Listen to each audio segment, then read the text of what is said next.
Apple is under a lot of pressure lately, and the stock is underperforming its peers substantially for some time now. The reason for that is that Apple was underinvesting in AI for years, and the perception goes that they will never catch up again. I find the topic interesting because in the past 15 years, Apple held the key to the consumer human machine interaction. And there is a lot to it. So let's try to explain what's really going on under the hood. It may sound strange, but for Apple, AI is a core part for some of their products, but is not a core part of their business. They have a long tradition of choosing their fights very deliberately throughout the years, which is a culture instilled by Steve Jobs himself, and then Tim Cook didn't change this. And then when they commit, they're going for perfection, at least the way they perceive it. Balancing these hyper conservatives with hyper innovation, the way they imagine it, is somewhat difficult.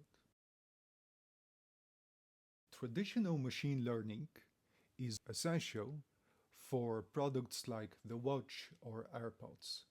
And this vision of Siri being the universal assistant that powers the iPhone is decades long now. There is nothing new into it in 2025. So Apple is understating the importance of AI in its own products. Why? Because AI is only part of the big package that the company is proud of. The design, the hardware, the software integration, everything, the services. So machine learning AI is just like a drop in the ocean of the big bucket, especially when Apple is trying to enter new markets. So what is currently going on with Gen AI? You can call Apple's investments in this field paltry compared to its peers, inconsequential, because they perceive them as part of their services, not as a core part of their business.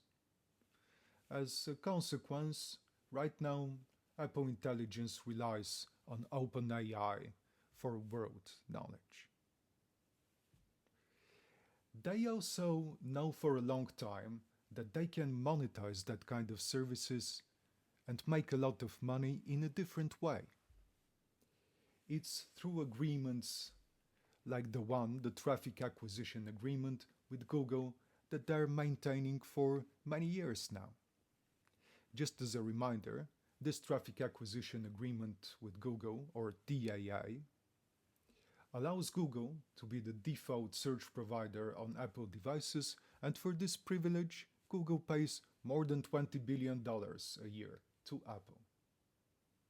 So the plan for Apple is to replicate the model.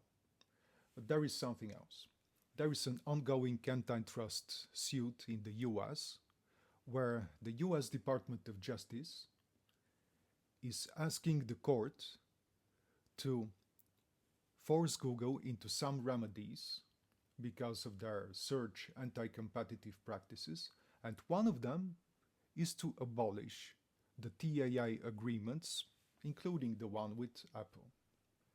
The presiding judge is expected to deliver rulings before the end of August, so just in a couple of days' time. And based on positive rulings, you can expect Apple Intelligence to integrate officially with Gemini in iOS 26 that will be announced in September. But after that, you can expect more integrations like that with Cloud, with Grok, and others. We have to remember something else here. We're in the phases of adoption and experimentation, so monetizing code that will take some time.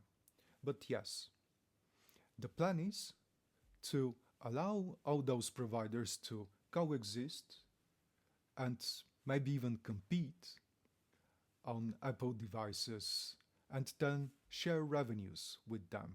It's like a hybrid model that's somewhere in between the traffic acquisition agreements, like the one with Google, and the App Store. This creates another problem for Apple's AI efforts. You don't really want to compete with your partners, do you?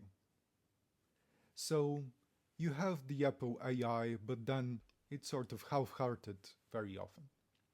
Thankfully for them, the company seems to be changing its course on its Gen AI investments, mostly because of the pressure on the stock and the underperformance compared to most of its peers. Let's see how it goes, though, because concepts, words are one thing, and then comes execution, and then comes this change in culture that's necessary. If you're interested on the topic, you can check my other videos about Apple.